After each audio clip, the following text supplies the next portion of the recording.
আসসালামু আলাইকুম রহমতুল্লাহি ওবারাকাতুহু। টিজে রেসিপি ব্লগ চ্যানেলে সবাইকে আমন্ত্রণ। আশা করি আল্লাহর অশেষ রহমতে যে যেখানে আছেন ভালো আছেন, সুস্থ আছেন। আমিও আলহামদুলিল্লাহ ভালো আছি। আজকে যে রেসিপিটা আমার আপুদের সাথে শেয়ার করব, সেই রেসিপিটা যদি আমার আপুদের কাছে ভালো লাগে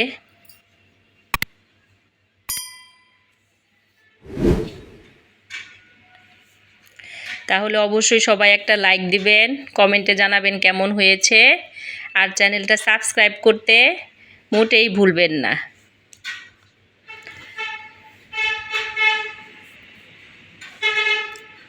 তো আজ আপনাদের জন্য নিয়ে এলাম, দেখতেই পাচ্ছেন কি রেসিপি নিয়ে এসেছি। গরম গরম সুগন্ধি খিচুড়ি আর ঝাল ঝাল মশলাদার গরুর মাংসের ভুনা। বর্ষার দিনে এর চেয়ে মজাদার আর কিছু হতে পারে? কি জানি হতে পারে কিনা, সেটা তো আমার জানা নেই। আমার জানা মতে তো এটাই মজার রেসিপি বর্ষার দিনে। তাই ভাবলাম আমার মজার রেসিপি, আমার পরিবারের মজার রেসিপি আমি আমার আপুদের সাথেও শেয়ার করি।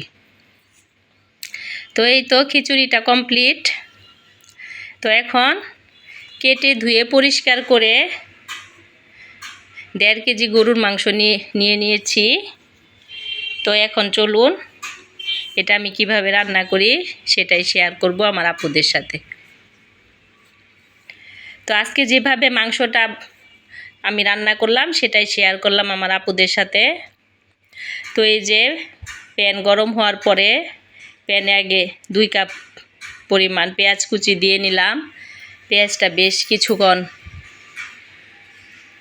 ভেজে নরম করে তারপর এখানে আমি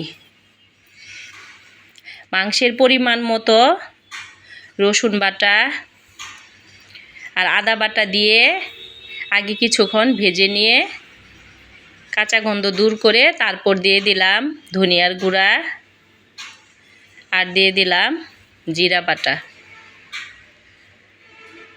মশলাটা আসলে কি পরিমাণ দিলাম সেটা আসলে উল্লেখ করলাম না, এই জন্যই যে মশলাটা বুঝেই সবাই যার যার পরিমাণ মতোই মশলাটা আমরা অ্যাড করব।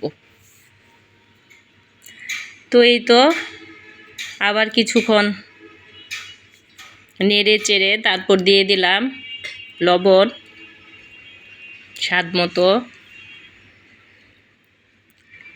অবশ্যই ভিডিওটা না টেনে ফুল ওয়াচ করে, সিক্রেট টিপস আছে মাংস রান্নার ভিতরে। আজকে ঝাল ঝাল ভুনা মাংসের রান্নায় আমার না টেনে অবশ্যই সিক্রেট টিপস দেখে যাবেন। আর এইভাবে একবার হলেও রান্না করে খেয়ে দেখবেন যারা এখনও রান্না করেননি এভাবে। তো এই তো সেই আগের কথাই পরিমাণ মতো মরিচ হলুদ দিয়ে দিলাম। আর এখানে দিয়ে দিলাম 1 চামচ পরিমাণ 1.5 কেজি মাংসের জন্য আমি কাজু, 4 ভাগের 1 ভাগ জয়ফল আর 2টা জয়িত্রীর ফুল আমি বেটে নিয়েছি, সেটা আমি অ্যাড করে দিলাম। আর এই যে এখানে আমি এলাচ, দারচিনি, লং, গোলমরিচ আর সাথে আছে জিরা, এগুলোকে পাটায় যে দেখতে পাচ্ছেন পাটায় আমি বেটে নিয়েছি। কিন্তু কি এই সিক্রেটটা এখানেই যে এলাচ, দারচিনি, লং, গোলমরিচ এগুলি আমি ভাজিনি, না ভেজে এগুলি আমি বেটে নিয়ে পাটায় বেটেছি শুকনা। জিরাটা হালকা একটু ভেজে তারপর জিরাটা সহ পাটায় গুঁড়া করে নিলাম আমি। এলাচ, দারচিনি, লং, গোলমরিচ এভাবে যদি না ভেজে শুকনাটাই পাটায় গুঁড়া করে বা ব্লেন্ড করে মাংসের সাথে অ্যাড করেন ভুনা ভুনা ঝাল ঝাল মশলাদার মাংসের মাঝে, সেটা অন্যরকম একটা টেস্ট। তো এইভাবে যারা না খেয়েছেন তারা অবশ্যই একবার এভাবে মাংস রান্না করে খেয়ে দেখবেন, অবশ্যই মজা লাগে। মানে অন্যরকম একটা স্বাদ এটার মধ্যে। আর আমি যেই মাংসের জন্য মশলাটা গুঁড়া করে নিয়েছি সেটা কিন্তু আমি পুরাটা একেবারে দিইনি, এটা ওই যে যতটুক মশলা আপনারা দিবেন মাংসের মধ্যে ঠিক ততটুক এলাচ দারচিনি লং গোলমরিচ অতটুক গুঁড়া করে হাফ আগে মাংসটা যখন আমি বসাবো ঠিক তখনই আগে দিয়ে নিলাম। তারপরে আবার কখন আবার অ্যাড করব কোন পর্যায়ে সেটাই দেখতে থাকুন। মানে ওই গুঁড়া ভাজা মশলাটা আমি 2 বার অ্যাড করব।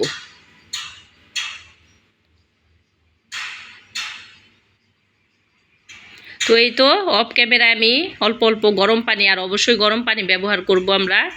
গরম পানি ব্যবহার করে মাংস রান্না করলে মাংসের স্বাদটাই আরও দ্বিগুণ বেড়ে যায়। ঠান্ডা পানি দিলে কি হয়, ওই যে মাংসটা আবার কিন্তু একটু মানে আমাদের দেশি ভাষায় মানে আমার দেশের ভাষায় যেটা বলে যে একটু মানে কাঁচা টাইপ বা দরকুচোরা টাইপ হয়ে যায় আর কি। এজন্য অবশ্যই গরম পানি দিয়ে দিয়ে আমি কিন্তু অফ ক্যামেরায় অল্প অল্প গরম পানি দিয়ে দিয়ে মাংসটাকে ইচ্ছা মতো কষিয়ে নিচ্ছি। আর মাঝে মাঝে কষানোর পরের যেই লুকটা সেটাই আপনাদের সাথে শেয়ার করছি, কারণ মশলা কি পরিমাণ কতটুক কোনটা দিয়েছে সেটা তো অবশ্যই শেয়ার করে দেখালাম আগে। তো এখন আবার একটুই হওয়ার পরে আমি বেশ কিছু আস্ত রসুনের কোয়া দিয়ে দিলাম। এখন আবার কষানো হবে।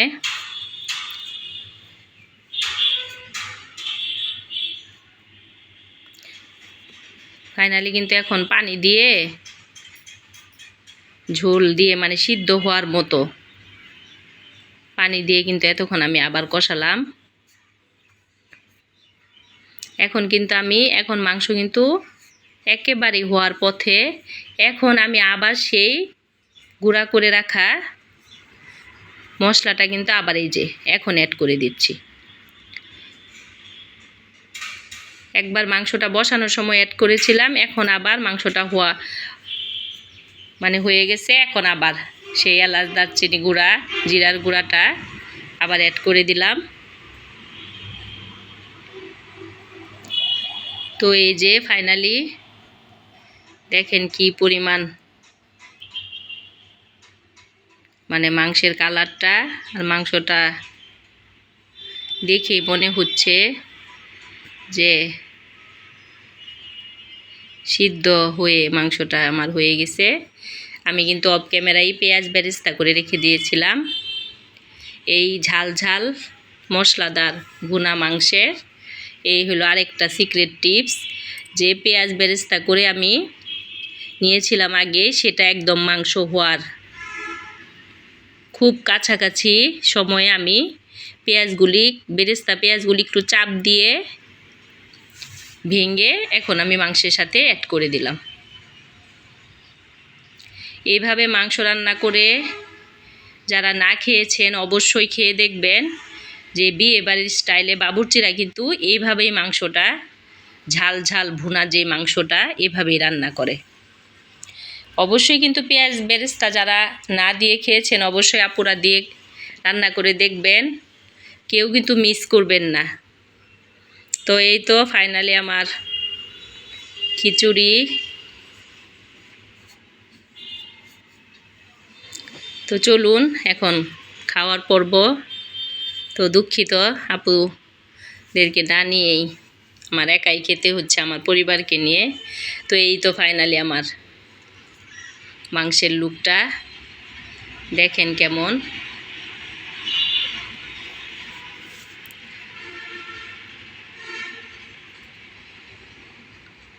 তো এই যে মাংসটা একেবারেই মশলাদার ভুনা ভুনা, গ্রেভিটা কেমন হয়েছে আমার মনে হয় একটু হলেও দেখে বুঝতে পারছেন আমার আপুরা।